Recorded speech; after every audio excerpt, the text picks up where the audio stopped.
Hello and welcome back to A Life on the Road.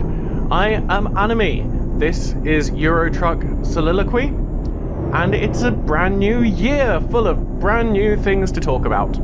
So, took a little bit of a break for Christmas and the New Year, and then my microphone stand decided to break, so I've got a whole new setup going on here. Hopefully this means that I won't be having to balance microphones inside coffee mugs or anything like that, and I can just talk a little bit easier. So, what have we got on the docket? Well, some of you might have heard of a little known game called Star Wars Battlefront 2.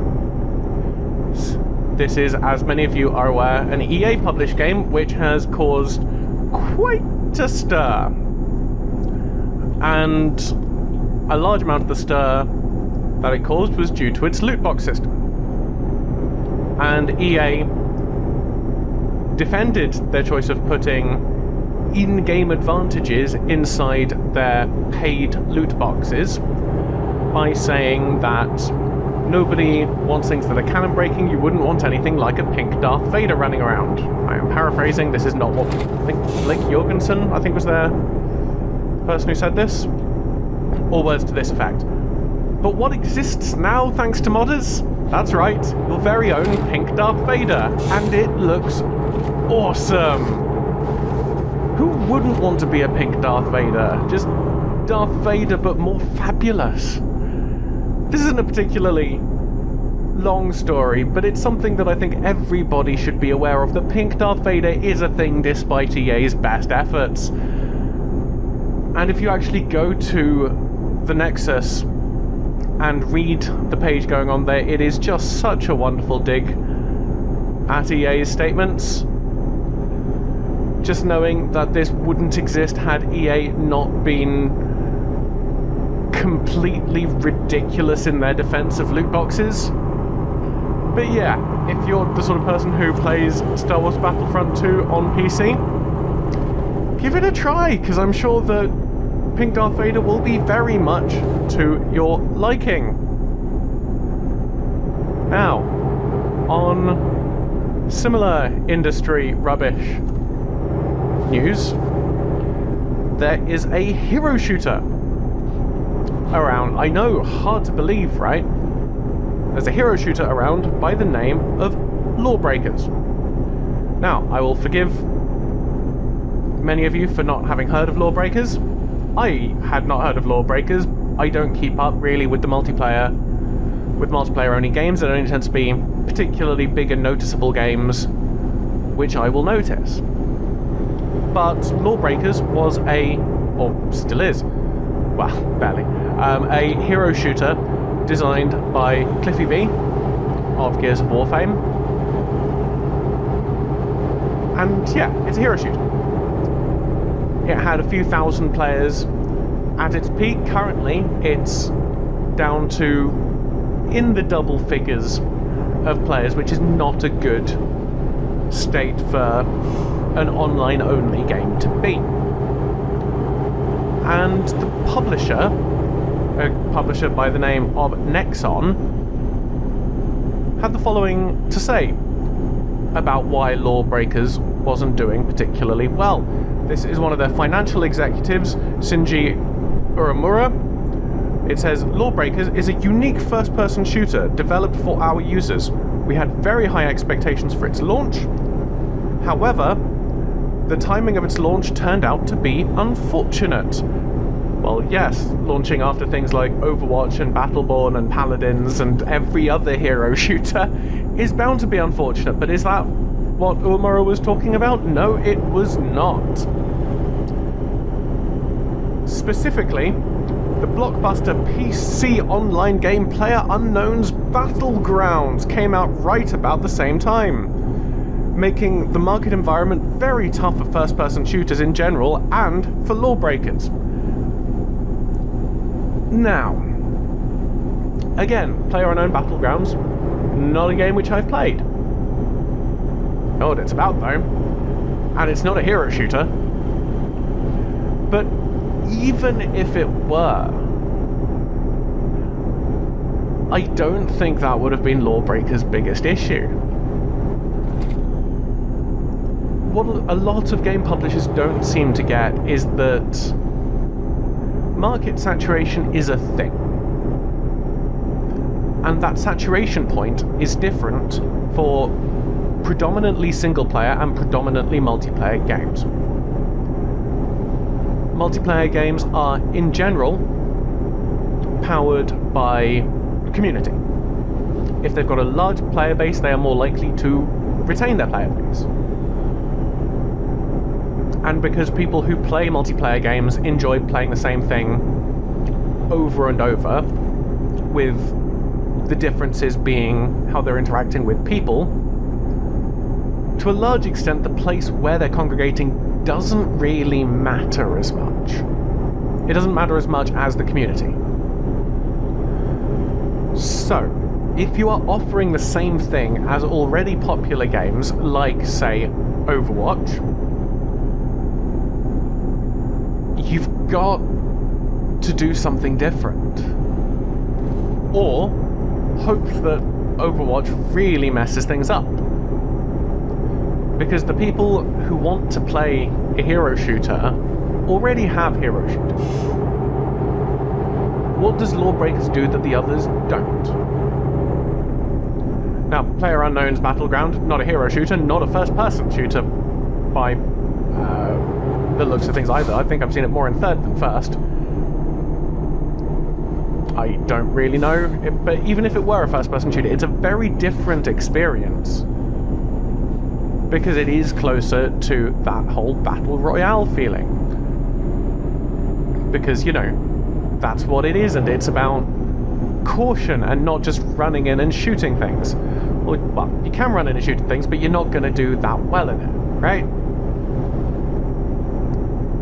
It offers an entirely different experience to your Overwatches. With single-player games, it's pretty different. Single-player games are, even if their stories are rubbish, are more powered by story, by progression, by a feeling of gradually sort of unlocking all the content that's going on in the game. Even games with completely forgettable plot lines, it's about the path from beginning to end. There are very few games which people will continue to play after story resolution. There are very few games that I've continued to play after story resolution, and even fewer games which I will come back and play again and again years later. I think the most prominent example for me would be the Final Fantasy series of games. They're the main things that I will come back and play over and over and over again, because I adore them. But that is unusual for a single-player game. There are a huge number of games which I've played which I don't come back to because I feel like I've taken what I can from the experience. I feel like I've actually done that with Shadow of Mordor despite never actually finishing it. But let's take a game like, say, Batman Arkham Asylum. I really enjoyed playing that game. I don't ever see myself coming back to it because I'm done with it. I want something different. I want something new. And I'm actually a little bit like this with board games. So I play a lot of board games. And when I lived in Australia a few years back, there was a board game shop very close to my local supermarket. So whenever I ended up going to the supermarket, I came back with a board game, which was very expensive. I could afford it, but it was expensive and ended up with me getting on the order of about 70 board games in the course of a year and a half. And it's because I like the feeling of new ideas, of finding different things rather than perfecting my interactions with something I already have. And whilst that's certainly an extreme example, right, a lot of my friends thought I was somewhat irresponsible, shall we say, and I probably was, buying that many board games. And they're happier with sort of fewer things, and a lot of people are happier, I think, probably with fewer single-player games that they can explore a bit more thoroughly, but it's still the same principle.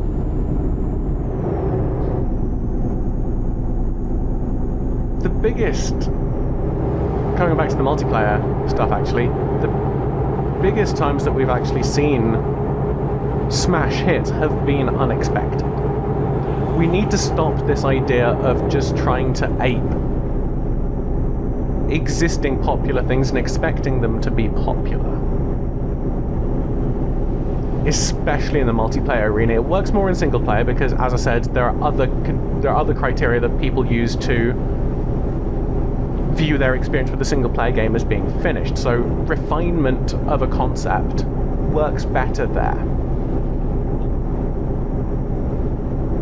But if you're multiplayer, you need to get a community, and if you want to get a community, you need to do things differently. For all the issues that Evolve had, it at least tried to do something very different, get you to experience a very different feeling. It's actually one that, coming back to board games, is more well known in that area of team on one. If that's actually the sort of thing that you enjoy, let me suggest trying to track down, although it's going to be harder now, trying to track down a copy of Fury of Dracula, because that's a very good game where one person plays as Dracula, moving around the board hidden, and the other 4 players have to try and find and kill Dracula. And unlike Evolve, it doesn't have any DLC nonsense, no pre-order rubbish. You just buy the thing and you play it with your friends. How novel is that? So yeah, but unfortunately, this is slower. Unfortunately, the 3rd edition's gone out of print. I don't know if there's a 4th edition anywhere down the lines, but Games Workshop split up with Fantasy Flight, unfortunately. Which meant that a load of good games are now harder to get.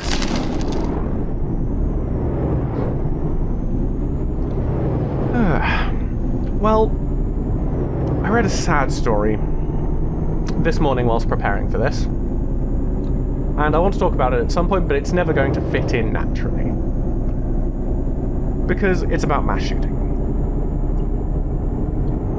So we all know that America has significantly more mass shootings than anywhere in the world. Actually, that's probably than anywhere in the more economically developed world, shall we say.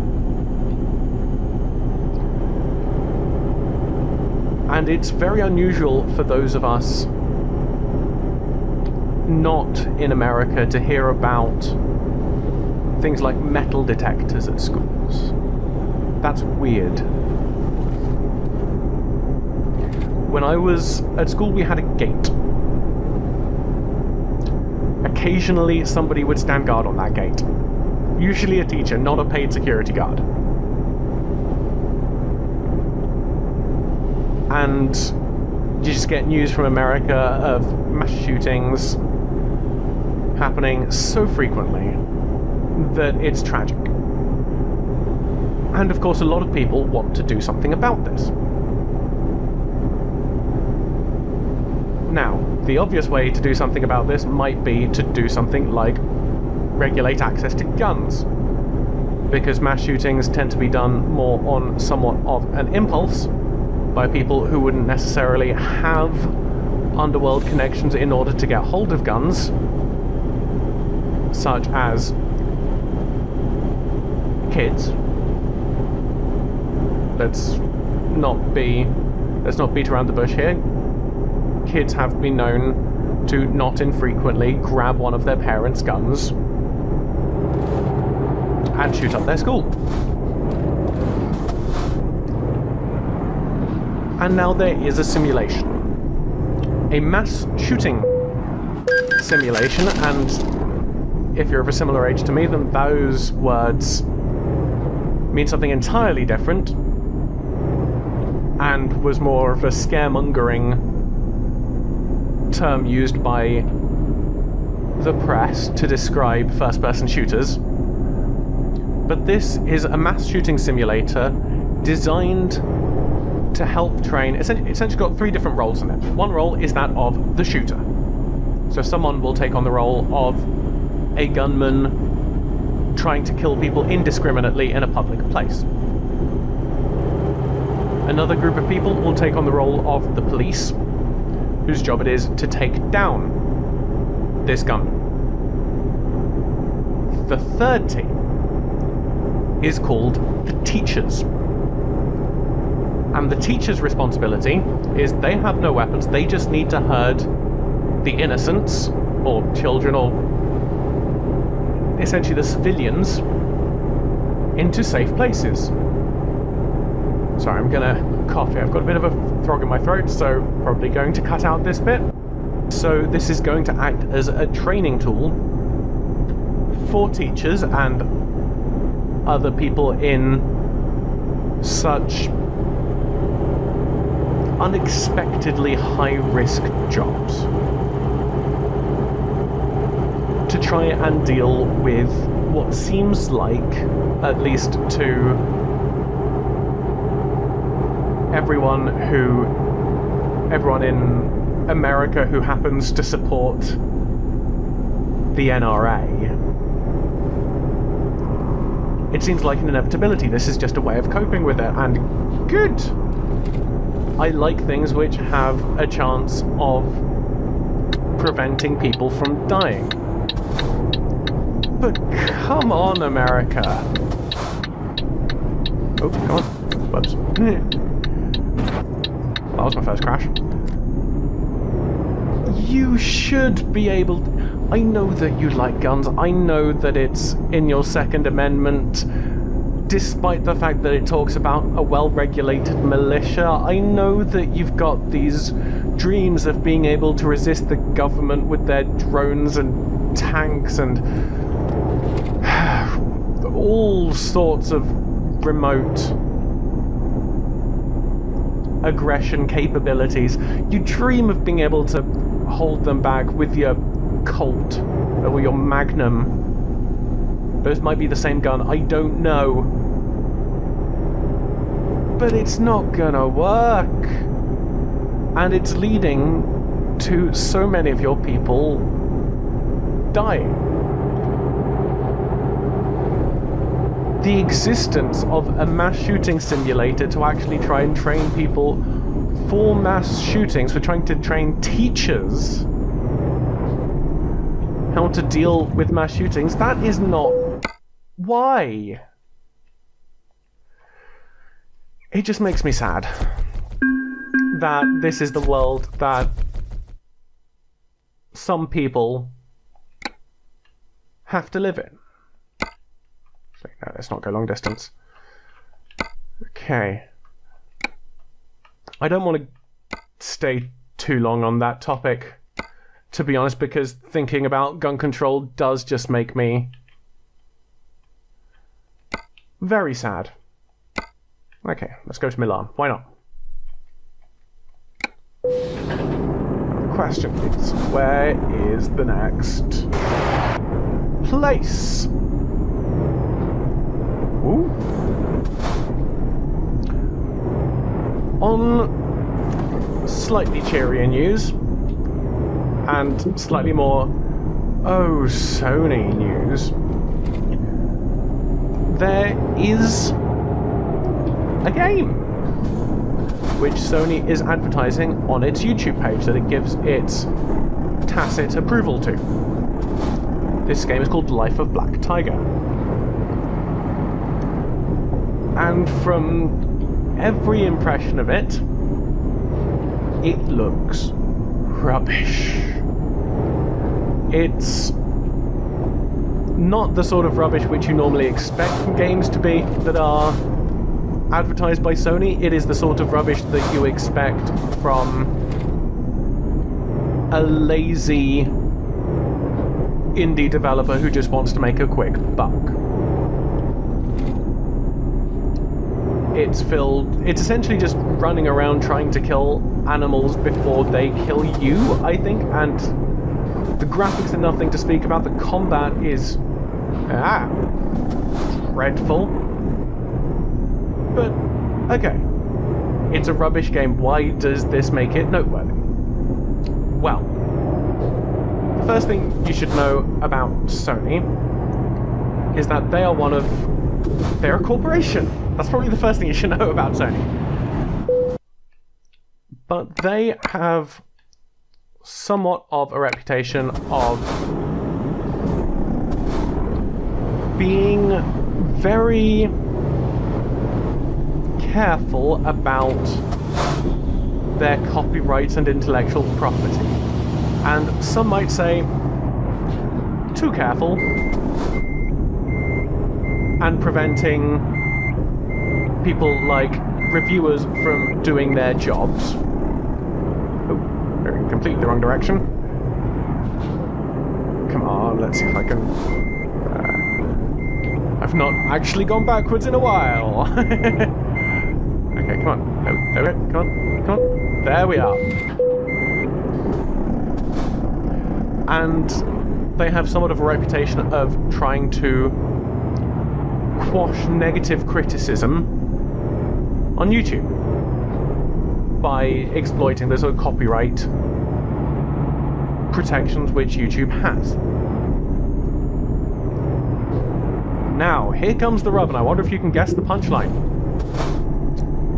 Life of Black Tiger, a dreadful game being promoted and given tacit approval by Sony, a company who likes to use copyright claims excessively, contains unlicensed copyrighted music. Still, this has been known for a while, but Sony has not taken down this video, which... Now, I could understand Sony not checking all the music copyright of their videos. They just assume that the developer might have composed their own music for it. That would be a reasonable assumption.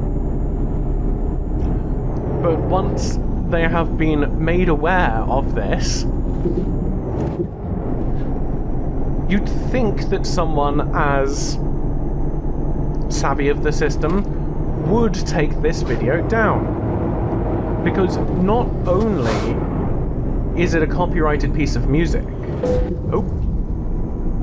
Whoops. I should probably fix my truck at some point. How's my actual cargo doing? Oh. Well, this isn't going to be a very lucrative job. Oh well. Sorry, not only is it a copyrighted piece of music, it is a cover, a piano cover, of a copyrighted piece of music from an anime.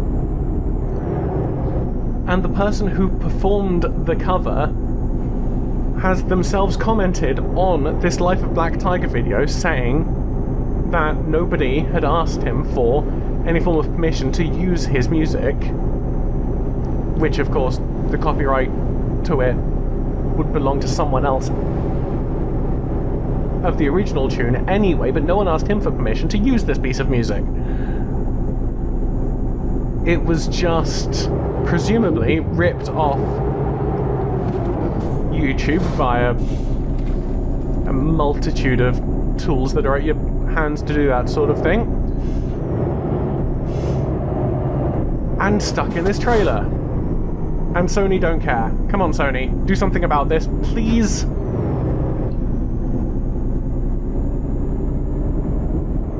If you're gonna wield the copyright, if you're gonna care about copyright, care about it fairly. If you're gonna shut down reviews, bad reviews of your products, citing copyright, despite the fact that it is clearly fair use, shut down any videos on your own YouTube channel which also contain copyrighted music that you do not own.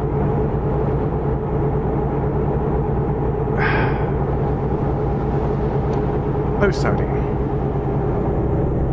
I think that in terms of industry rubbish, that's actually the end, so we can actually get onto some cheerier topics. And one of those cheerier topics that I want to briefly mention is some news about Platinum Games. Now, many of you will know Platinum Games as the Bayonetta people. They tend to like higher octane action, and it works out well for them. I've not managed to really get into Bayonetta. It didn't have a good first impression on me, because I might try and get into it a bit later, because I've heard that it's really good, but I'm not seeing it. Well, sorry. I'm seeing that it does what it does well, even if it might not be for me. Let me clarify that. And they're working on 2 new IPs, and that is exciting, because new IPs are always good, because we don't want the industry to stagnate in sequels upon sequels upon sequels upon prequels upon reboots upon sequels. And these sequels are going to be self-published, which is a really nice thing to see, that we're starting to get that mid-tier of development filled in again. So we've got Team Ninja doing that. They did that with Hellblade, which I think the word enjoying it might be a bit too much, but I'm still finding it a worthwhile experience, and if any of you, I'm hoping to get a review out for that, but that one's a bit trickier to actually do, because I want to do it spoiler-free.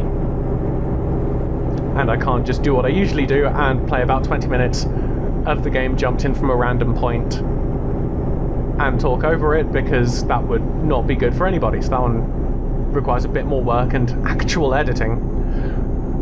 But so Team Ninja's in that slot, and Platinum Games looks like it's trying to get into that zone as well. Bayonetta 3 is still being published by Nintendo. But if Platinum Games gets a bit more,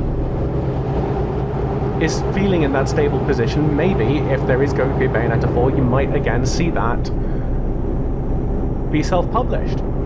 They've not really said anything about what these new IPs are going to be.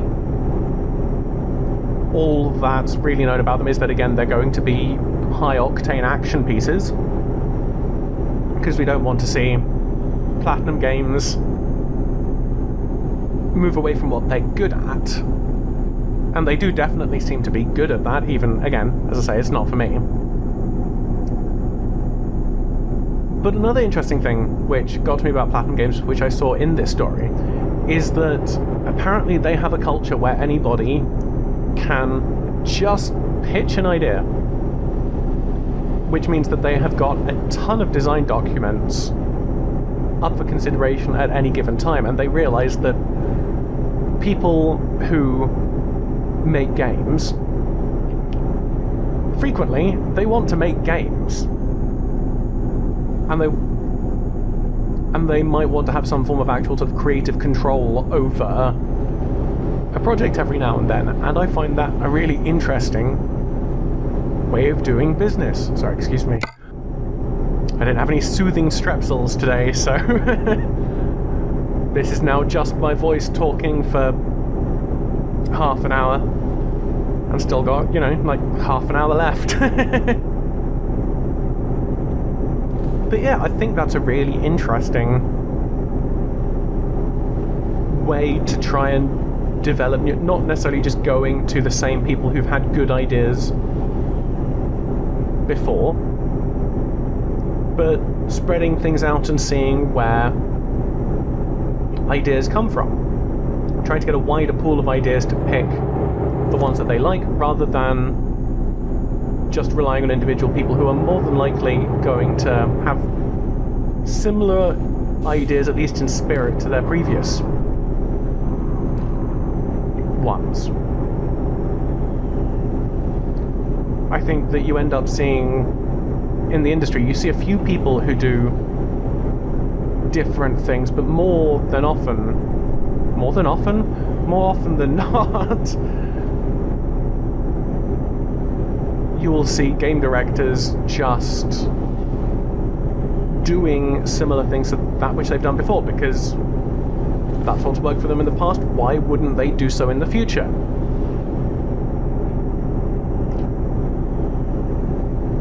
So yeah, even if I've not really gotten into anything by Platinum, I like the philosophy of that company, and I really want to see it do well in the future, and I hope that it does do well in the future.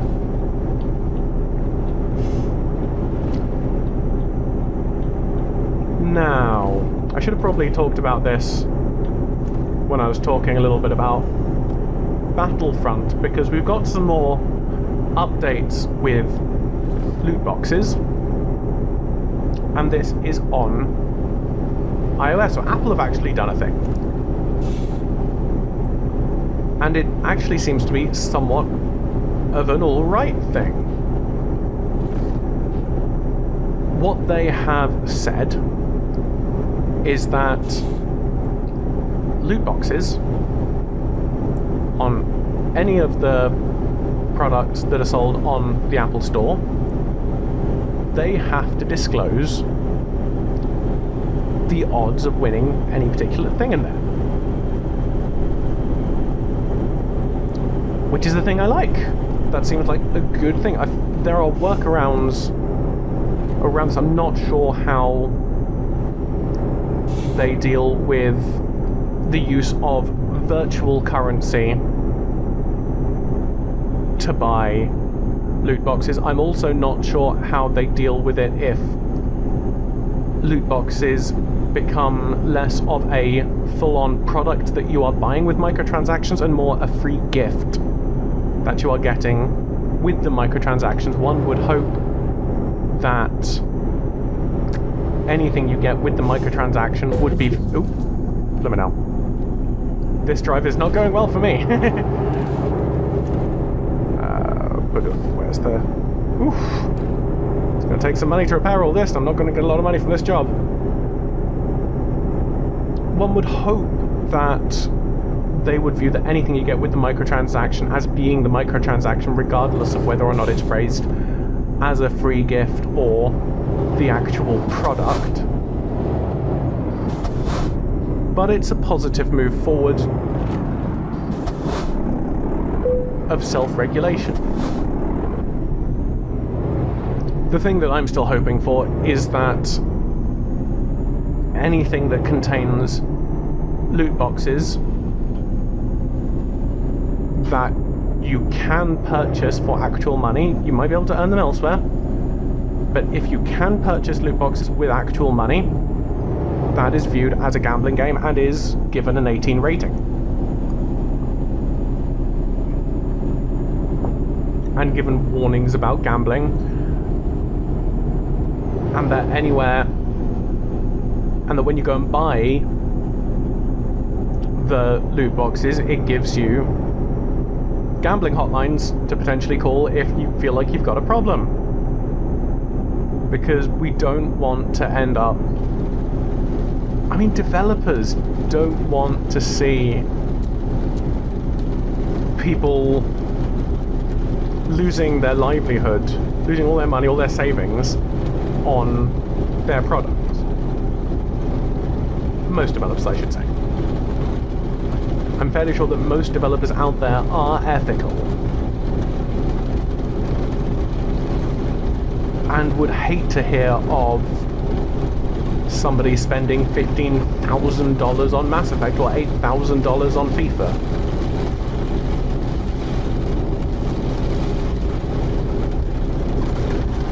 I mean, I get the impression that loot boxes aren't something which developers want to have in the games. I get the impression that microtransactions aren't something which developers want to have in the game. It's a purely publisher desire.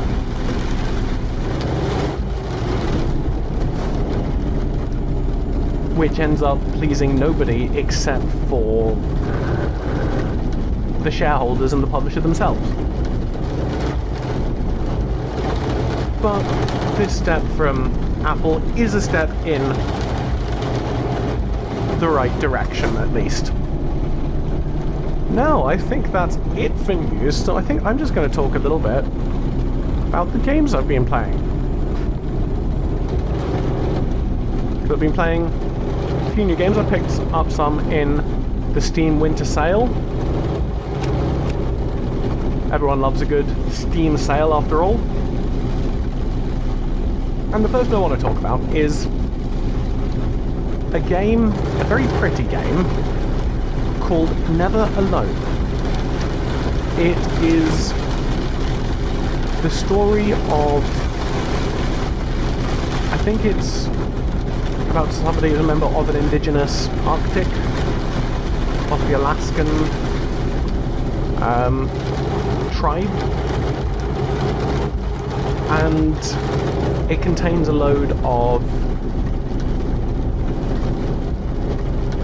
sort of documentary clips to try and explain how various things which they've put in the game themselves, the game developers themselves are also indigenous peoples of, I don't know which tribes, but they are, it is people talking about themselves, more or less, their own culture, and they're trying to explain this to other people. Sorry, I heard a noise at the door. Not having a particularly good, quiet recording session today, unfortunately. But yeah, it's people talking about their own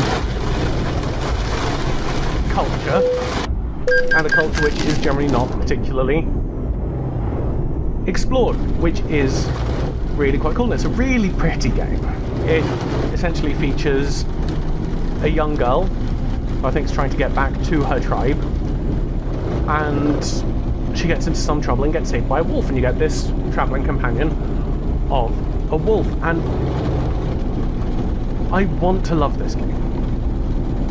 I really do. But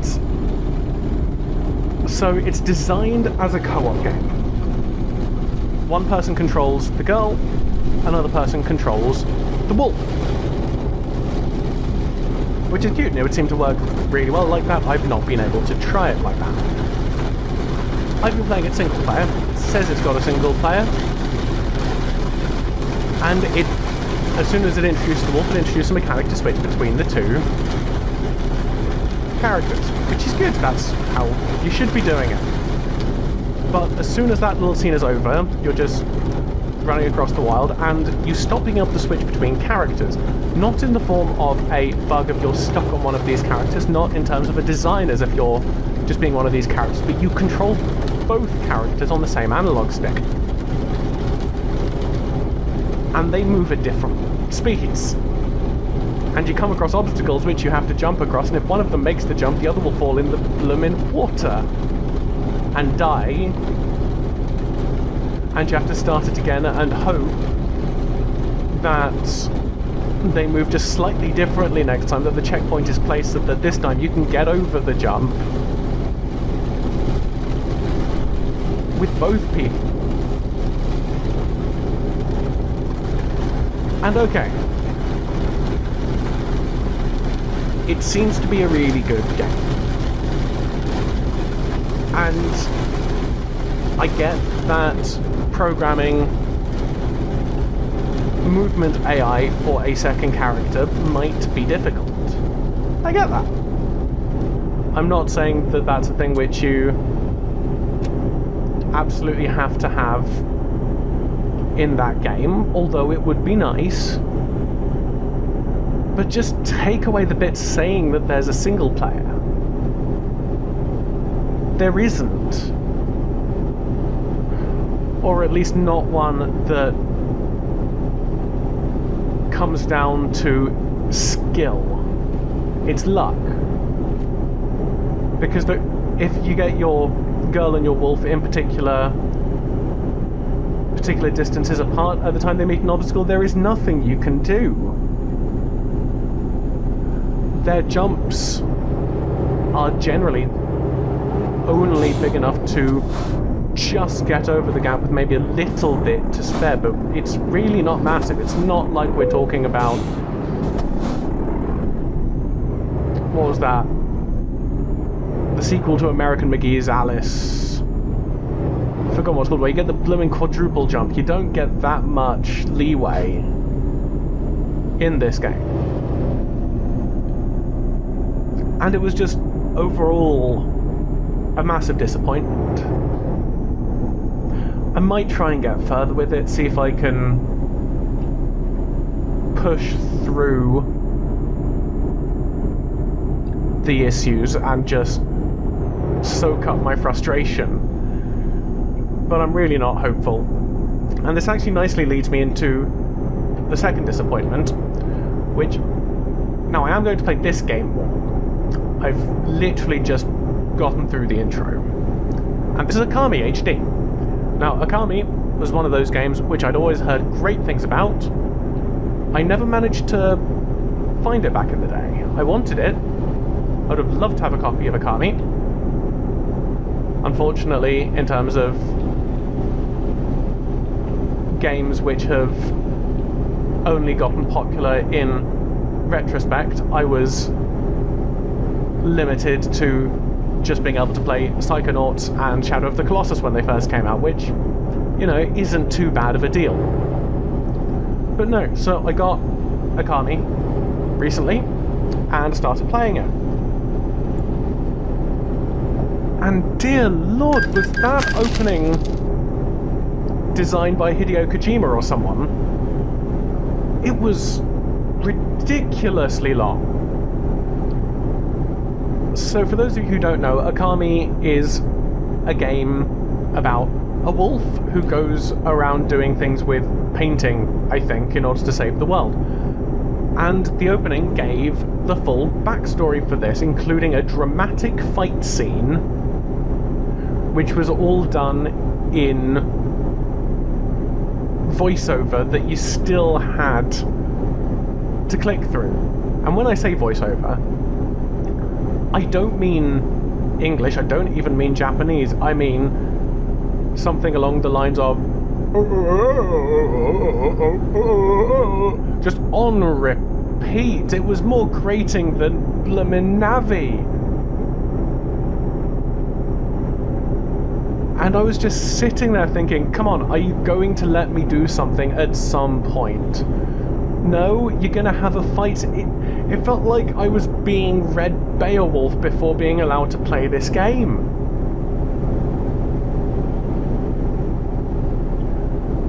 And it wasn't even as if it was some beautifully animated and rendered cutscene that the artists didn't want the player to spoil by, you know, actually giving them agency in some form of, you know, game. It was really prettily drawn. The art style for Annemie is amazing, don't get me wrong. But it felt like just sort of looking at a series of paintings whilst I had to actually take my headphones off because the voice sounds were the most grating Simglish I've ever heard.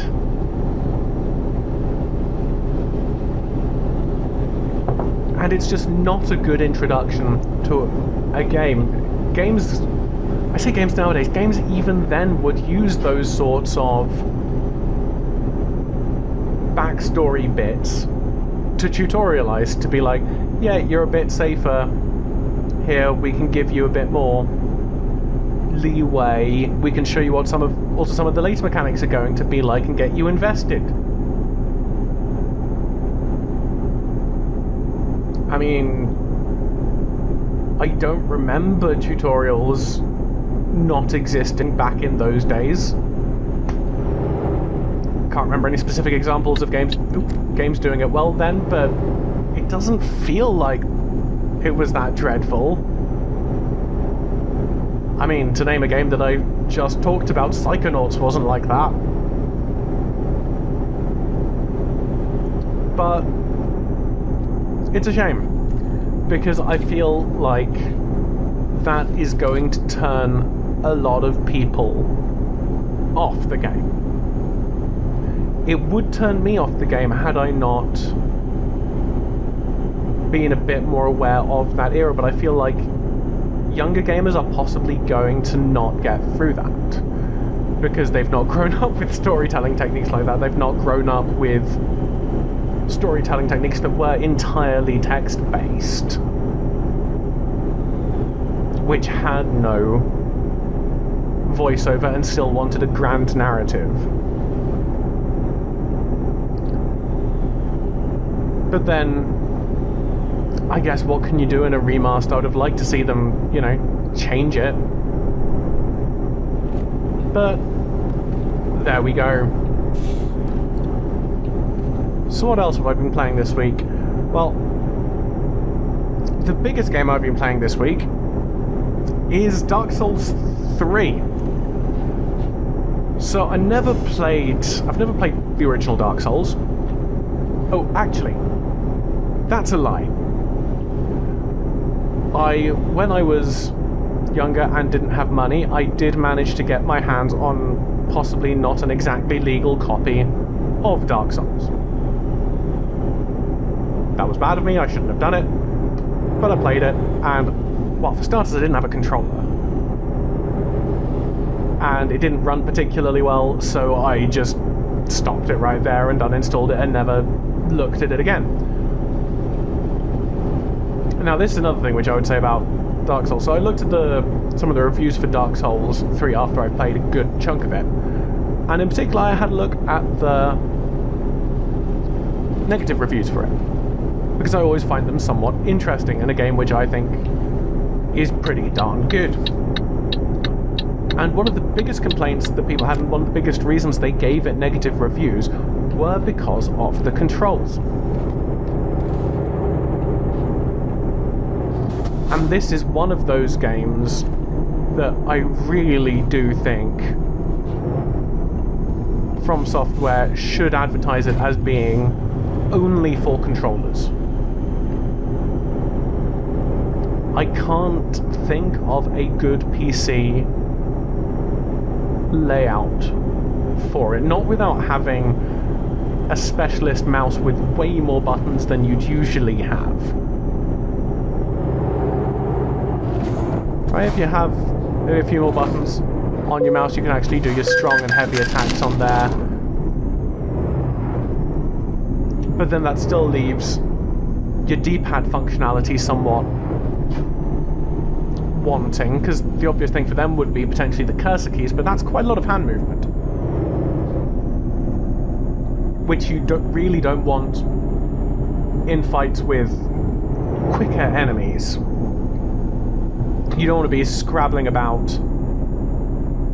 trying to get back to your Estus flasks whilst not being able to look around or block, right?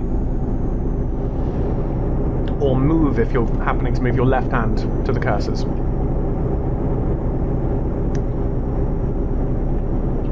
So, yeah, I really think that it should be advertised as being controller only. And it's one of those actual few games I've seen to actually properly use the geometry of a controller to its advantage. Not just in its HUD layout with placing the D-pad symbol as your item groupings, but just your attacks being on the different sides of the shoulder. That is just a really clever idea. I think the main other game I've seen do things that, I'm sure that Skyrim and stuff does that as well. I don't know, I've never played Skyrim on a controller and have no intention of doing so. But the only other game I've seen to really use the geometry of a controller quite so well is Grow Up / Grow Home, where your left and right hand climbing is on your triggers, and that just feels really quite natural. But yeah, I'm really enjoying Dark Souls 3. I started off playing it as a sorcerer. That went really well to start with. I died once to the tutorial boss, Gundyr. Didn't die at all to the Curse-Rotted Greatwood or Vort. But then really started having troubles, which is interesting, because I know that people think of the Crystal Sage and the Deacons of the Deep as being quite easy bosses. But I got through the Crystal Sages after dying maybe about 10 times to them? Yeah. But the Deacons of the Deep, I could not get through. How much money did I get for that? 11,000. Let's see if that'll actually cover my repairs. Okay, let's find the nearest actual repair place. But yeah. Okay. Let's head up that way.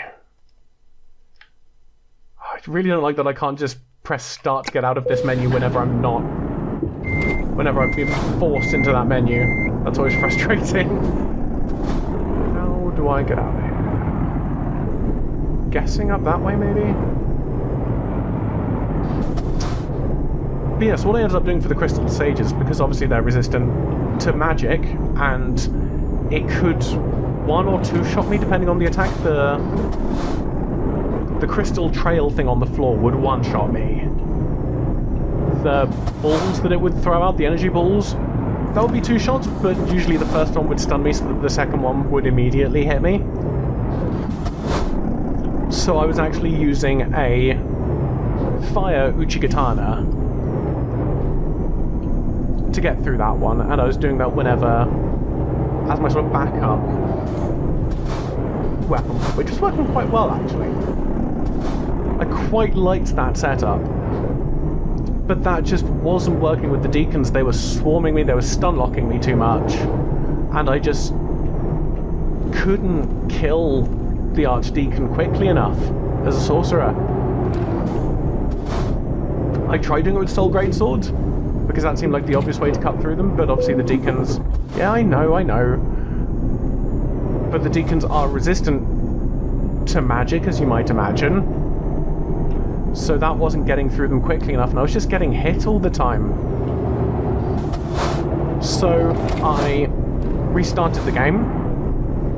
This time I started off as a knight, and the differences were actually really interesting. Got through Gundyr without dying.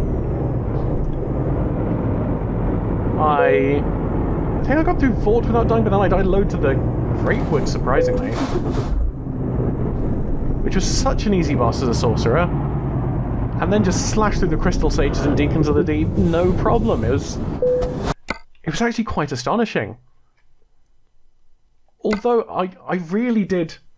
Hey! I'm paying less than I actually got from the job. Yay! Still making a profit. It was actually a really fun way to play the game. You weren't getting as much of the dueling, but it was very much playing into the idea of being careful. Because with magic, you could scout things out ahead of you. You could take them out. So for instance, if there were enemies hanging off the sides of things, you could target them and cause them to fall to their death. So those little thrall worker people, those ended up being much less of a hassle on my sorcerer playthrough. Also in the Cathedral of the Deep, no, I'm just going to drive around painting the map while I get to the hour mark. I think I'll get to a good stopping point. The Cathedral Knights as well, they gave me decent trouble, and also to anyone on the buttresses, because they were such thin areas and there weren't a lot of places where you could roll safely. It got a lot more precarious and there were a lot more falling deaths as a melee character there, right? But great heavy soul arrow against those heavily armoured people, sniping them from a distance. that ended up being quite a nice, gentle way of playing the game. Which, you know, once I get... Well, I'm not necessarily going to say that I'm going to get to the end of Dark Souls 3. I intended to get to the end of Dark Souls 2 when I first started playing that, but I ended up just kind of stopping at... I think it was at Drangleic Castle. Was it Drangleic Castle? The place where you go after you've killed all of the 4 Great Souls. I think that's Drangleic Castle. But I just ended up kind of stopping there, so I've got no guarantee that I'm going to finish Dark Souls 3. I intend to, right now. But if I restart the game, if I go New Game Plus, I would quite like to put some ranks into Intelligence so I can get back some of the sorcery, because that was just so helpful, and it was a really fun way to play. But it just could not deal with bosses. Now, maybe I was just doing something wrong. Maybe the Fire Uchigatana wasn't a good weapon to choose. Maybe I should have invested some stats elsewhere. But I'm happy with my knight right now. Wielding the Hollow Slayer Greatsword and looking to play around with a few other weapons. The Farron Greatsword looks kinda cool. But yeah, I think that's pretty much all I'm going to talk about this week.